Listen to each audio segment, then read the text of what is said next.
Bonjour à tous et bienvenue pour cette nouvelle vidéo tuto Art Journal. Vous voyez, j'avance, je termine tranquillement mon carnet et cette vidéo, je l'ai appelée Art Journal pour débutants. Pourquoi? Parce que vous allez voir, cette page d'Art Journal est très simple et je vais justement aborder avec vous voilà, les questions un petit peu à se poser, qu'est-ce qu'on peut mettre en place pour réaliser ces premières pages d'Art Journal en ayant peu de matériel.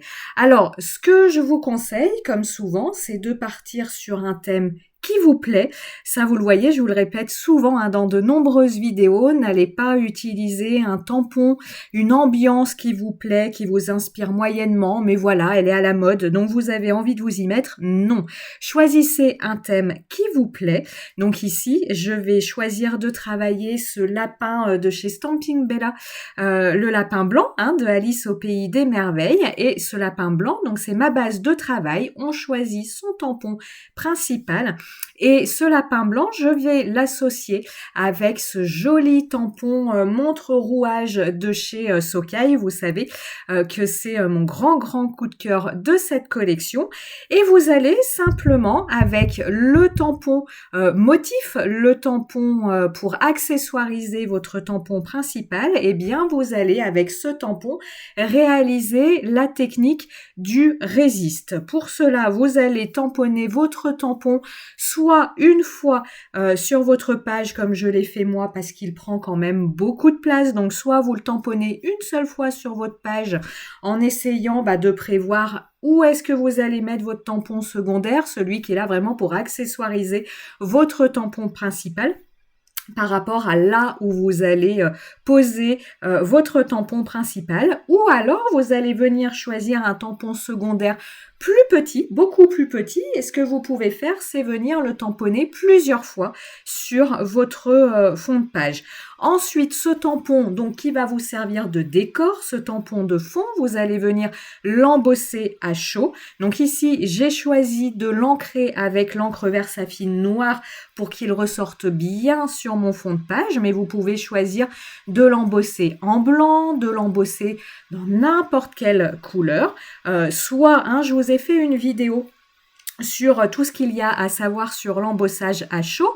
Donc au niveau de la couleur de votre embossage, soit vous allez faire varier votre encre à embosser, donc c'est-à-dire vous allez utiliser une encre de tamponnage rose, bleu, noir, violet, ce que vous voulez, et vous allez utiliser une poudre à embosser transparente.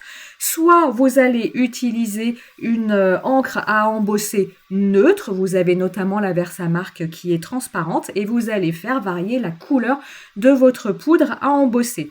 Vous venez ensuite chauffer tout ça au heat gun, puis pour utiliser la technique du résiste, vous allez venir appliquer sur votre tampon ou l'ensemble de vos tampons embossés un matériel aquarellable. Donc soit vous allez utiliser de l'aquarelle, peu importe laquelle, peu importe la qualité de votre aquarelle. Là, on peut tout à fait partir sur de l'aquarelle fine ou de l'aquarelle, voilà, un petit peu, c'est pas négatif quand je dis ça, mais un petit peu bas de gamme, trouvé, voilà, dans des magasins à petit prix.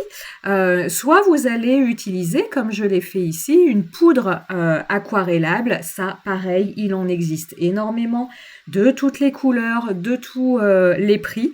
Et une fois que vous avez appliqué votre petit matériel aquarellable, vous laissez tout ça sécher sur le côté. Évitez de trop accélérer le séchage au heat gun. Rappelez-vous, on a embossé notre motif de fond déjà avec notre heat gun, donc on a fait fondre la poudre à embosser avec le heat gun. Si vous venez comme ça par la suite encore chauffer votre page, vous risquez de, accentuer la fonte de votre poudre et de ne plus avoir un motif bien fin, mais avoir une poudre comme ça qui fond et avoir des traits plus grossiers, moins dans le détail que quand vous séchez au heat gun. Et une fois que votre poudre est bien fondue, vous laissez tout ça tranquille. Donc le heat gun pour accélérer le séchage, c'est bien. Veillez bien quand même à ne pas abîmer, modifier le travail que vous aurez effectué sur votre fond de page. Et oui, des fois, il faut un petit peu de patience lorsqu'on travaille en Art Journal. Ensuite, votre tampon principal, donc vous le voyez ici, très très simple, j'ai choisi un seul tampon.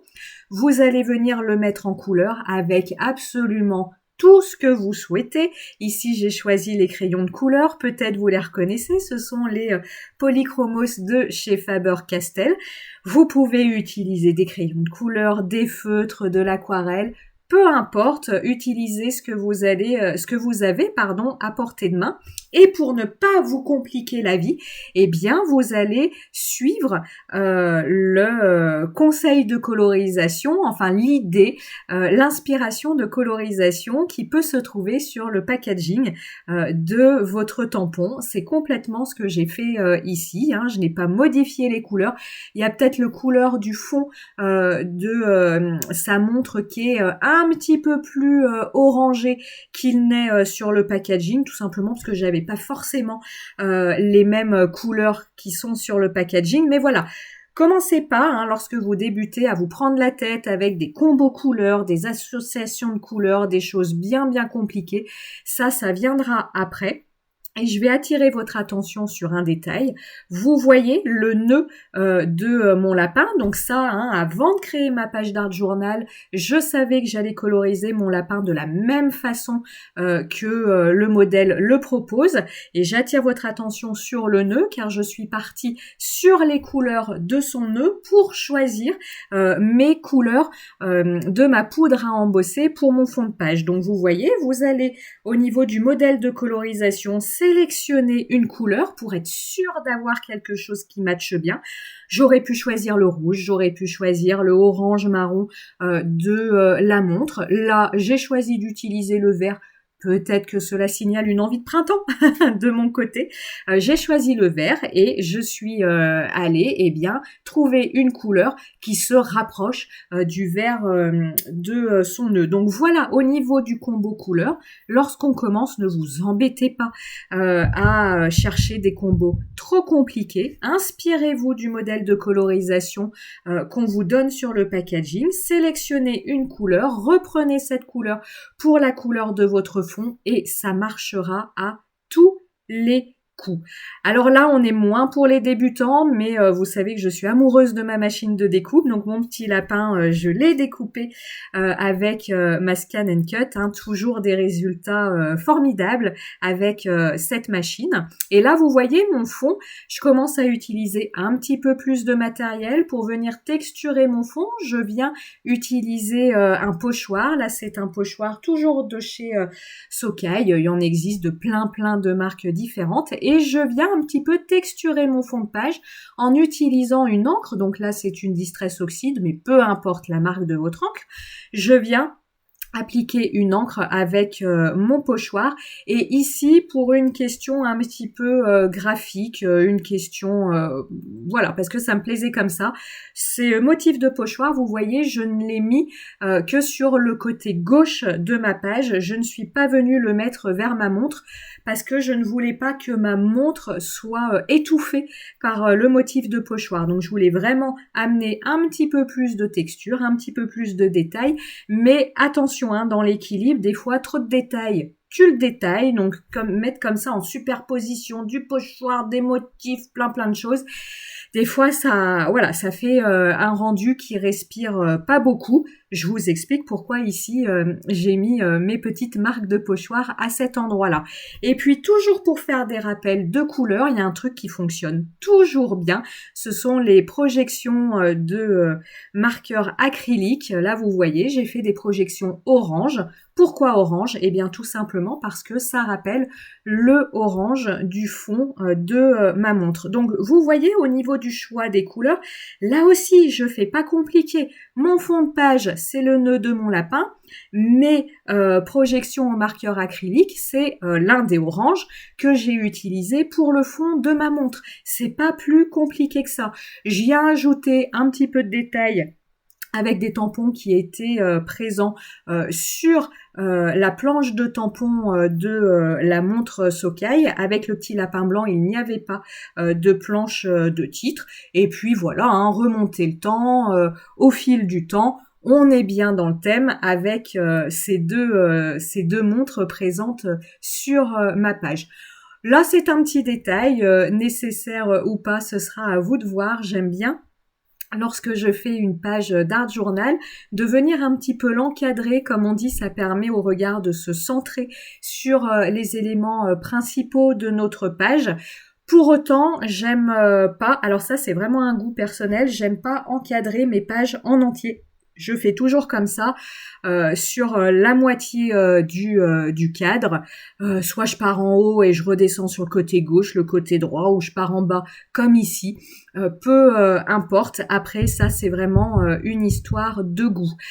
Je rajoute un petit peu de glossy qui est qui est pas obligatoire, mais un petit peu de glossy, vous voyez, sur le monocle de mon lapin, et puis sur ma montre, toujours pour un petit peu donner l'illusion de l'effet vert de ces deux objets.